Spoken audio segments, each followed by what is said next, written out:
السلام علیکم، welcome to my channel face of society. آج ہم شہادت امام حسین رضی اللہ تعالیٰ عنہ کے بارے میں بات کریں گے۔ امام حسین رضی اللہ تعالیٰ عنہ کے ساتھ ہونے والے مظالم میں سے یہ بھی ہے کہ جس مقصد کے لیے انہوں نے جان دی تھی، اس مقصد کو ہی عوام کی اکثریت نے فراموش کر دیا۔ انہوں نے یہ سوچنے کی زحمت نہیں کی کہ آخر کیا وجہ ہے کہ سالہ سال گزر جانے کے بعد امام حسین رضی اللہ تعالیٰ عنہ کا ذکر سلامت رکھا گیا۔ سوال یہ ہے کہ اگر امام کے نزدیک ان کا مقصد اپنی جان سے بڑھ کر نہ ہوتا تو وہ جان ہی کیوں دے پیش کرتے؟ ایسا کیا معاملہ تھا، ایسا کیا تغیر تھا جس کو روکنے کے لیے امام حسین رضی اللہ تعالیٰ عنہ کھڑے ہو گئے اور اس میں اپنی اور اپنے اہل بیت کی جان کی پرواہ نہیں کی؟ دراصل یہ کل نظام کے تبدیل ہو جانے کا مسئلہ تھا۔ یہ اسلامی حکومت کا بادشاہت میں تبدیل ہو جانے کی ابتدا تھی، جس میں ملوکیت اور موروثیت کی پہلی کڑی تھی۔ اس میں بنو امیہ اور بنو عباس کی بادشاہت کی شکل میں کھل کر آئی۔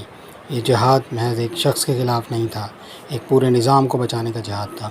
یہ جہاد دین کے قیام کے فرض کو نبھانے کا سلسلہ تھا، جس کو جناب نبی پاک صلی اللہ علیہ وسلم لے آئے، جس کو صحابہ کرام رضوان اللہ علیہم اجمعین نے قائم کیا۔ خالصتاً اقامت دین کی جد و جہد تھی۔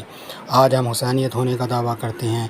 حسین رضی اللہ تعالیٰ عنہ کی یہ سنت نہیں ہے کہ ظلم و ستم پر مبنی نظام کو غیر اسلامی طریق پر قائم ہو اور مسلمان اس پر توقف کر کے بیٹھ جائیں اور اس کی بہتری کے لیے تگ و دو نہ کریں۔ شکریہ، جزاک اللہ۔